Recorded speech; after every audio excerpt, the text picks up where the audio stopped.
Have you ever looked into someone's eyes and had the feeling that there was more there than meets the eye? That behind the silence, there was a story that no one dared to tell. That's exactly what I felt when I entered that hospital for the first time. A woman had disappeared. No name, no past, no trace. But she left something behind, a notebook. And in it, phrases that seemed to scream for help. With each page, I delved deeper into a psychological labyrinth where memory and identity intertwined. Who was she? Why did no one know her name? And most unsettlingly, why did it seem like everyone wanted her forgotten? The case took me to places that don't exist on maps. Places where the human mind is manipulated, fragmented, reconstructed, and where remembering can be more dangerous than forgetting. This investigation wasn't like the others. It involved me in a way I didn't expect. It made me question the limits of truth, justice, and even my own sanity. Because when you start investigating someone who doesn't officially exist, you run the risk of discovering things that shouldn't be remembered. And perhaps of getting lost in the process. Before we begin, tell me something. What city are you watching this video from? Maybe I've already investigated a case there. Or perhaps I'm about to. It was late afternoon when my cell phone rang with an unknown number. I answered instinctively, without imagining that this call would change everything. On the other end, a trembling voice asked me for help. A patient had disappeared from the psychiatric hospital without a trace. The detail that caught my attention. She had no name, no documents, no past. Just a notebook full of confused notes. I arrived at the hospital with the feeling that something was off. The silence in the corridors was almost rehearsed, as if everyone knew more than they were saying. The director greeted me with an uneasy look, trying to appear firm, but her hands trembled. She simply vanished, she said, as if she had never been here. That gave me chills. People don't just disappear like that. I was led to the room where the woman had stayed. The bed was untouched, as if no one had slept there. On the table, a spiral notebook with pages scribbled in different handwriting. Some phrases seemed like codes, others were drawings that resembled mind maps. There were also symbols I had never seen before. It was as if she were trying to tell me something, but without knowing how. As I flipped through the notebook, a phrase caught my attention. Memory is a prison without bars. That made me stop. Who was this woman? And why did she seem to be running away from herself? The nurse who was watching me in the background looked away when I asked about her. Something told me this case wouldn't be simple. And I still had no idea what I was about to discover.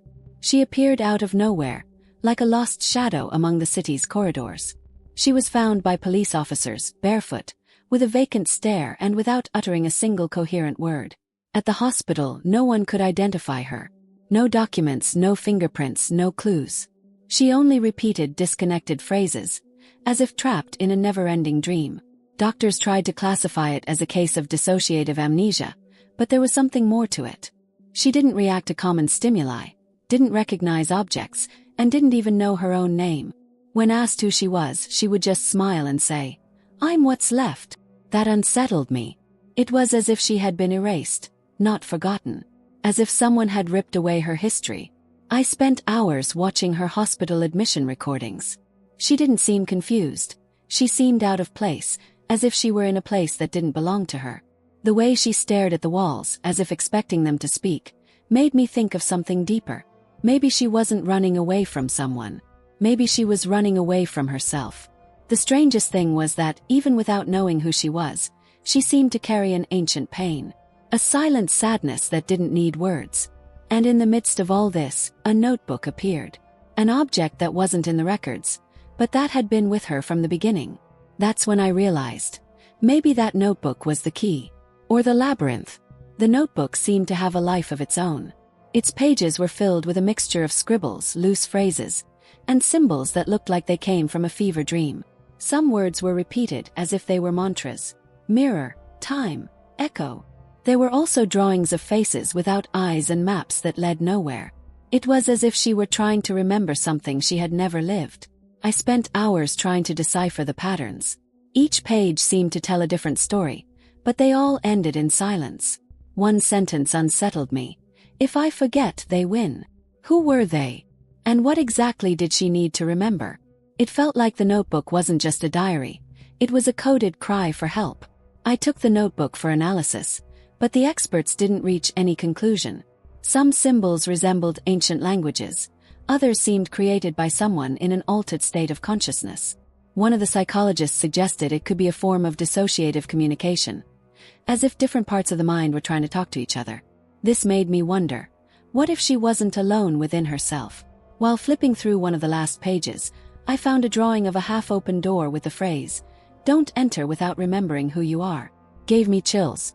It was as if she were trying to stop someone, or herself, from crossing a dangerous line. And it was at that moment that I realized, maybe the notebook wasn't just a record. Maybe it was a map, and I was about to follow it.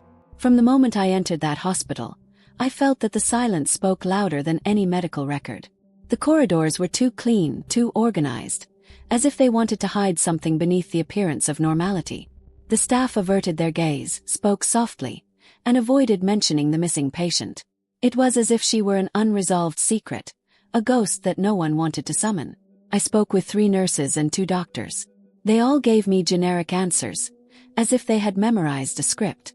She was under observation. She didn't exhibit aggressive behavior. She disappeared during the shift change. But no one knew, or wanted to say, how a woman with no past simply vanished from a place with cameras and security. Something didn't add up. I went to the monitoring room. The videos from the night of her disappearance were corrupted. Coincidence? Hard to believe. The technician told me that the system had failed at that exact time, but there was no record of previous maintenance or failure. It was as if someone had digitally erased her presence. And the more I asked, the more doors closed. In the cafeteria, an older employee discreetly pulled me aside and whispered, "She shouldn't be here. They brought her from somewhere else." I asked where, but she just shook her head and left. That left me with a strange feeling, like the hospital was just the tip of the iceberg. And I still didn't know what was submerged. Among the scribbles in my notebook, one phrase caught my attention. Street 17, number 42, where time stood still. It looked like an address, but it wasn't listed in any recent records. I went there, guided by a curiosity that bordered on obsession. The place was abandoned, with broken windows and a rusty gate. But there was something strange. The silence there was different. I entered cautiously, like someone treading on someone else's memories. The smell of mold mixed with ether made me think of old hospitals. At the back of the house, I found a door locked with chains. Next to it, a wooden box with yellowed papers and torn photos. Some showed blurred faces, others had dates that didn't match reality. It was as if time there had been manipulated. Among the papers, there was a receipt from a clinic called Free Memory. I'd never heard of it. I researched it and discovered it was shut down over a decade ago after allegations of illegal practices. Deep hypnosis, identity manipulation, trauma erasure. All very shady. And the strangest thing, the missing woman had last been seen near that address. I returned to the hospital with more questions than answers. I showed the documents to the director, who paled at the sight of the clinic's name. "This can't be related," she said, trying to end the conversation. But I knew it was. What if that woman was a patient at Free Memory? What if what she wrote was an attempt to escape something no one should remember? I took the case to 2 forensic psychologists who had previously worked with me on complex investigations. I showed them the notebook, the videos, and the accounts. They were silent for a while, as if trying to piece together an invisible puzzle. The initial hypothesis was dissociative identity disorder, but there were signs that went beyond that. Deep trauma, possible memory manipulation, and even external manipulation. The woman seemed to live in fragments. Each sentence she uttered, each gesture, seemed to come from a different part of her. One of the specialists suggested she might have undergone a process of psychological reprogramming. This reminded me of the Free Memory Clinic. What if she had been subjected to sessions that erased or overwhelmed memories? The idea was absurd but not impossible. I started studying similar cases. People who, after intense trauma, created alternative identities to survive. But in her case, there wasn't even a trace of her original identity. It was as if they had ripped out the root and left only the stem. And the most disturbing thing, she didn't seem to want to remember. As if forgetting were a protection, or a prison. As we analyzed the profiles, a phrase from the notebook came back to my mind. "The truth breaks me." That made me stop. Perhaps the greatest danger wasn't discovering who she was, but what they did to her. What if the investigation wasn't about finding answers, but about understanding the limits of the human mind. I was about to cross that line. It was during an informal conversation with a nurse that the investigation took a new turn. She called me aside, with the air of someone who has carried a secret for too long. She said that the woman repeated the name Clara whenever she heard a specific song played on the piano in the therapy ward. She cried, but she didn't seem sad. She seemed to be recognizing something, she recounted. I went to the room where the piano was. It was a simple space, dimly lit and smelling of lavender. I asked them to play the music. When the first notes echoed, I felt a shiver. It was a soft, melancholic melody, with something familiar about it. The nurse showed me an old recording of the patient listening to the music. Her eyes filled with tears and she murmured, "Clara, Clara." I researched the composition and discovered that the song was written by a young woman who disappeared 12 years ago. Her name, Clara. The coincidence was too absurd to ignore. I started cross-referencing data, records, old photos. And the more I investigated, the more the image of the woman without a past merged with that of the missing young woman. But there was something that didn't fit. If they were the same person, why didn't anyone recognize them? And if they weren't, why was the emotional connection so strong? The music seemed to be a key, a bridge between two stories that perhaps were one. And at that moment, I realized that the name Clara wasn't just a memory. It was a warning. And I needed to find out exactly what she was trying to remember. I returned to the piano room with a clear objective: to discover the origin of that music. I spoke with the hospital's music therapist, who told me that the melody wasn't part of the standard repertoire. It had been added by a former patient who used to play it every day. The patient's name, Clara. The same Clara who disappeared 12 years ago. Too much of a coincidence. I searched through the files of the former patient. Clara was a talented young woman with a history of emotional crises and episodes of escapism. The music she composed was described as an attempt to remember who she was. And now, years later, another woman wept upon hearing it, as if reliving something she didn't know she had experienced. The connection between them seemed deeper than time itself. I went to Clara's old room, which still existed in the hospital, now used as a storage room. There I found a box with personal belongings. Letters, drawings, sheet music. One of the papers had the same phrase as the notebook of the woman without a past. "Memory is a prison without bars." That made me stop. What if the missing woman was Clara, or someone created from her? The idea seemed absurd, but the clues were piling up. The music, the name, the psychological traits, the repeated phrases. It was as if Clara had left clues for herself, scattered throughout time. And now, someone or something was trying to piece those pieces together. I needed to understand if I was facing a coincidence, or a very well-planned construction. I decided to investigate the hospital's old records, even knowing that many documents had been archived or simply disappeared.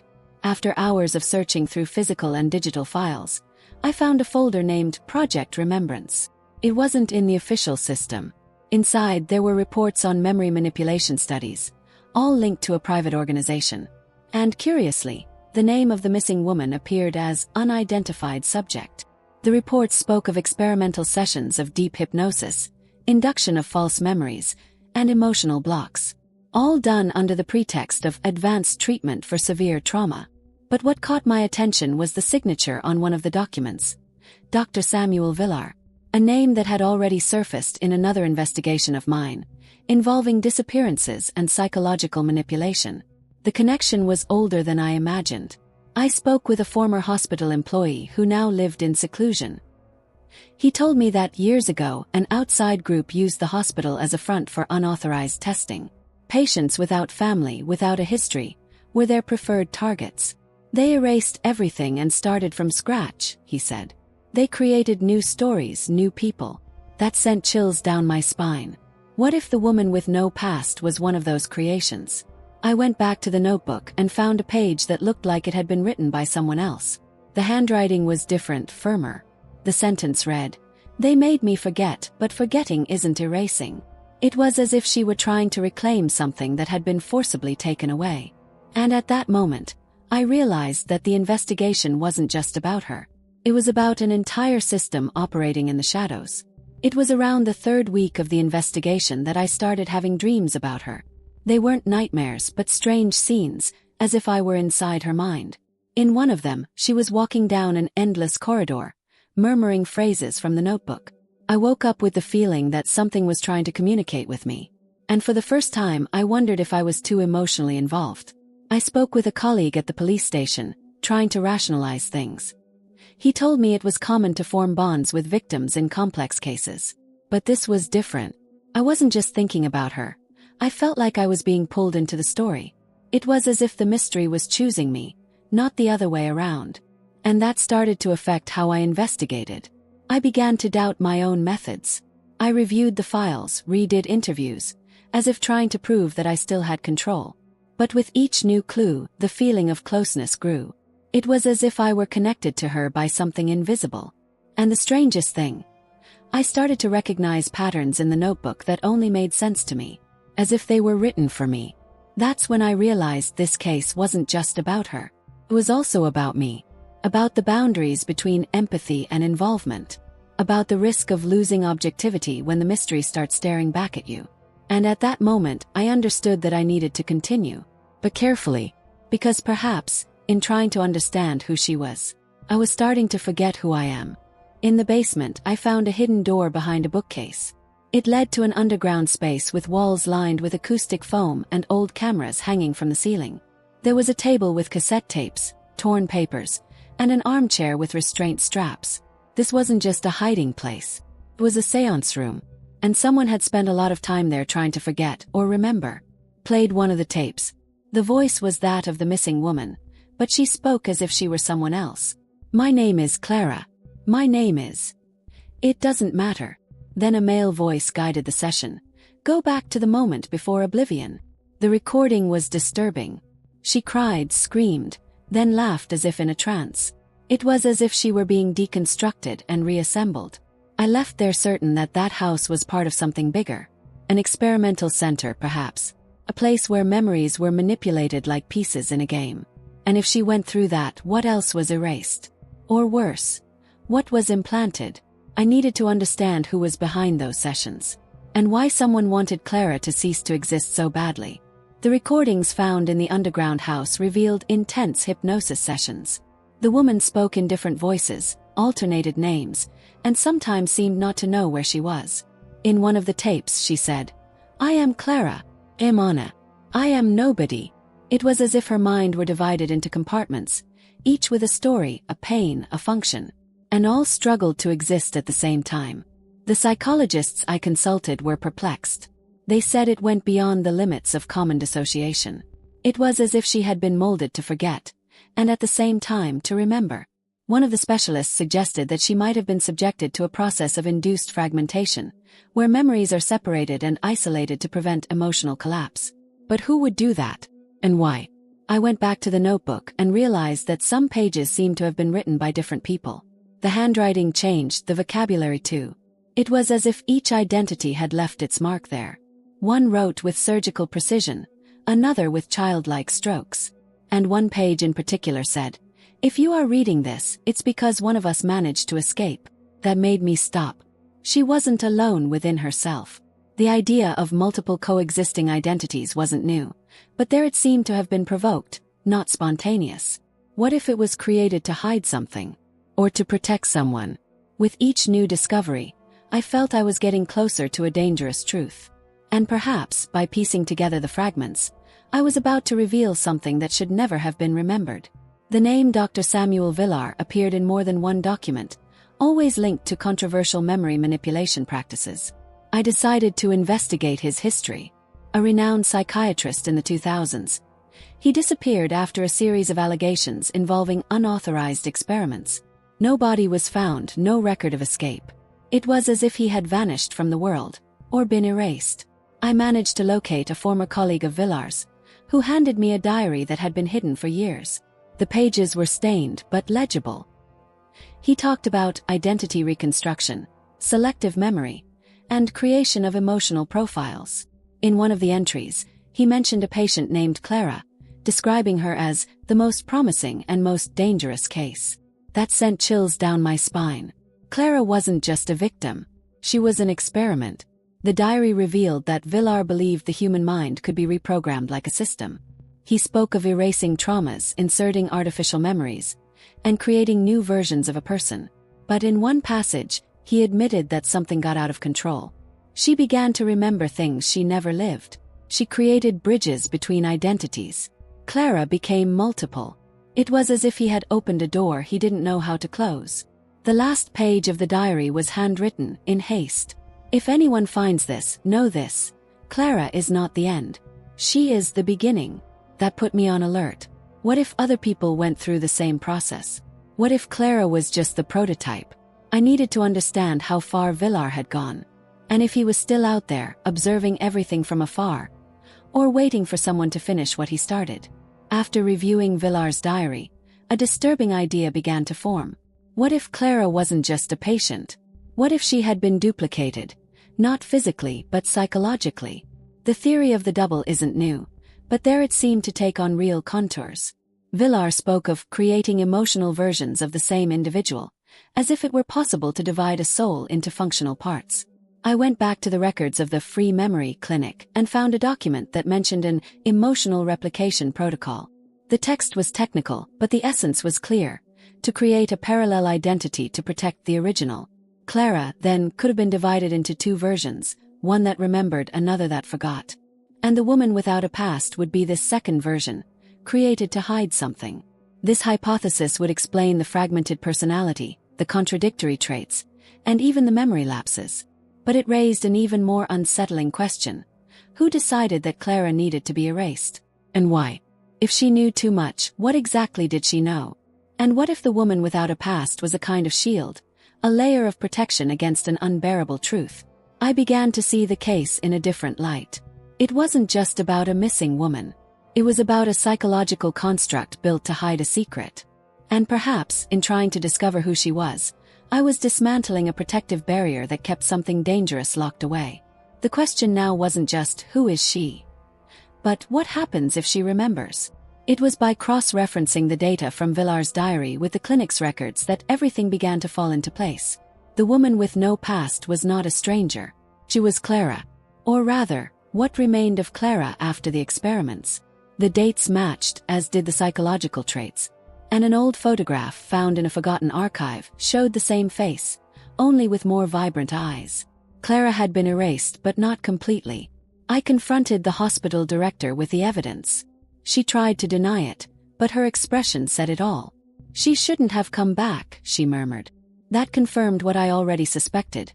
Clara had been hidden, perhaps protected, perhaps silenced. And now, for some reason, she was trying to emerge. But not as before. As a fragmented, reconstructed version, struggling to remember. I went back to the notebook and found a page that seemed recent, written firmly. I am Clara. They made me forget, but they couldn't erase me. It was a declaration. Cry. And at that moment, I understood that the investigation wasn't about finding a missing woman. It was about helping someone find themselves. And perhaps, about preventing her from being erased again. But something still bothered me. If Clara was alive, why wasn't anyone looking for her? Why were the records erased? And who else knew the truth? The answer seemed close, but shrouded in layers of silence. And I knew that, by continuing, I might discover something that would change everything, including myself. After following a trail of erased records and disjointed accounts, I arrived at an isolated cabin on the outskirts of town. It was a simple place, surrounded by tall trees and absolute silence. Inside, I found a woman sitting before the fireplace, her gaze lost and an open book in her lap. It was her, Clara, or at least the version of her that survived. But she didn't know who she was. I introduced myself cautiously, without mentioning the name she seemed to have forgotten. She looked at me curiously, like someone trying to recognize a face they'd only seen in dreams. We talked for hours. She said her name was Elisa, and she'd lived there for just over a year according to the neighbors. But everything about her, her gestures, her voice, her features, screamed Clara. Only without memory, without a past, without apparent pain. I showed her an old photo of young Clara in the hospital. She was silent for a while, then said, "That's me, but I'm not." It was as if something inside her had stirred, a fragment trying to emerge. She began to talk about recurring dreams, about a song that made her cry without knowing why, and about a notebook she had buried in the backyard, afraid of what it contained. We unearthed the notebook together. It was the same one, the same phrases, the same symbols. She leafed through it with trembling hands, like someone touching an old wound. And then, for the first time, she said, "My name is Clara." But soon after she recoiled. Or maybe not. That showed me that she was between worlds, between what she was and what they made of her. And I knew that the next step would be decisive. The morning after meeting Clara again, she asked me to return to the cabin. She said she had dreamed about something important. When I arrived, she was sitting on the floor, surrounded by papers and objects she had kept for years. "I remembered something," she said, her voice firm. And then she began to tell me. Fragments of sessions, voices, faces. And a name that hadn't come up until then. Project Origin. She spoke about a group that manipulated memories to erase testimonies of crimes committed by influential people. Clara had been one of those witnesses. But instead of silencing her with threats, they decided to erase her identity. They created a new version of her, without memories, without a past, without a voice. And now, little by little, that voice was returning. Clara wasn't just a victim. She was living proof of something much bigger.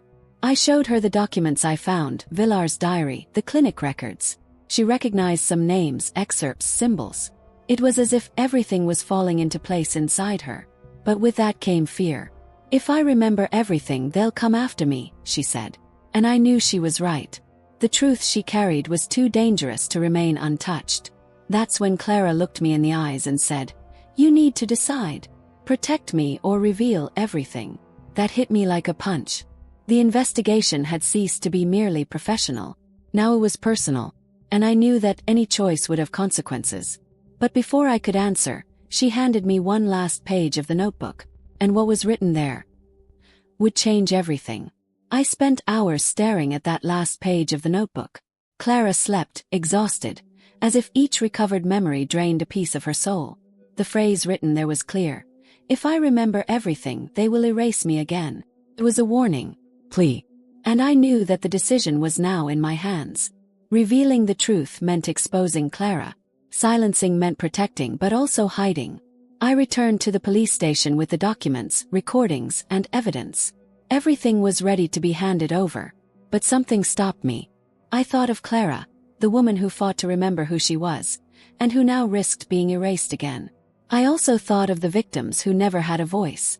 And I asked myself, how far is it worth going for the truth? And when does the truth cease to be justice and become punishment? I spoke with a trusted prosecutor. He told me that without Clara's direct testimony, the case would be closed. And if she were exposed, she could be considered mentally unstable, discredited. It was a dirty game, where those who remember too much pay the price. So I made a decision. I erased the official investigation records. I kept everything in a personal safe. And I let Clara live in peace. Before leaving, I left her a note. "You don't need to remember to exist. But if you ever want to tell me, I'll be here." She hugged me without saying anything. And in that silence, I understood that sometimes protecting someone is more important than proving something. But when I got home, there was an anonymous message in my inbox. And the content made me question if it was all really over. That night, after leaving Clara at the cabin, I returned home with the feeling that everything was over. But as in any good investigation, silence is never definitive. When I opened my email, I found a message with no sender. The subject line simply read, "She is not alone." And the body of the message contained a photo, not of Clara, but of another woman with the same eyes. The image looked recent, taken in another country. The woman was standing in front of a clinic called Emotional Recovery Center, Unit 3. I researched and discovered that this clinic was part of the same network as the former Free Memory. It was as if the project had continued, silently, in other places. And Clara? Perhaps she was just a piece of a much larger puzzle. I started receiving other files, all anonymous. Reports, videos, testimonies. People who had gone through similar processes, who had lost their identities and reappeared with different names. It was as if someone was trying to show me that Clara was not an exception. She was the norm. And that the system that created her was still active, operating in the shadows. The investigation that seemed closed was now opening up in multiple directions. And I knew that if I wanted to continue, I would have to confront something much bigger than an isolated case. But before deciding, I looked again at the photo of the unknown woman. And I saw, in the corner of the image, a symbol that was also in Clara's notebook. It was an invitation, or a warning. And I still didn't know which of the two. That night, before wrapping everything up, I recorded a personal audio message. It wasn't for the investigation files, nor for the police station. It was for myself. I sat in the dark, with Clara's notebook beside me, and began to speak. Some truths don't fit in reports. Some stories don't want to be told. And perhaps the greatest mystery isn't what happened, but why it happened. My voice trembled, but I needed to record it. I spoke about Clara, about what she lost, about what they tried to hide, about how the human mind can be molded, broken, rebuilt, and about how, sometimes, remembering is an act of courage, but also of risk. Memory is a prison without bars, she wrote. And now I understood. Because even free, Clara still carried the marks of what they forgot for her. Before concluding, I left a question hanging in the air. Does every truth deserve to be revealed? Because justice doesn't always come with answers. Sometimes it comes with silence, with difficult choices, with the decision to protect someone even if it means carrying a secret. And at that moment, I realized that my role as an investigator wasn't just to discover. It was also to keep secrets. I closed the notebook, turned off the recorder, and looked out the window. The night was calm, but inside me, everything was still stirring. Clara was safe. For now. But the symbol that appeared in the other woman's photo still haunted me. What if the project continued? What if other Claras were out there trying to remember? Maybe this wasn't the end. Maybe it was just the first chapter.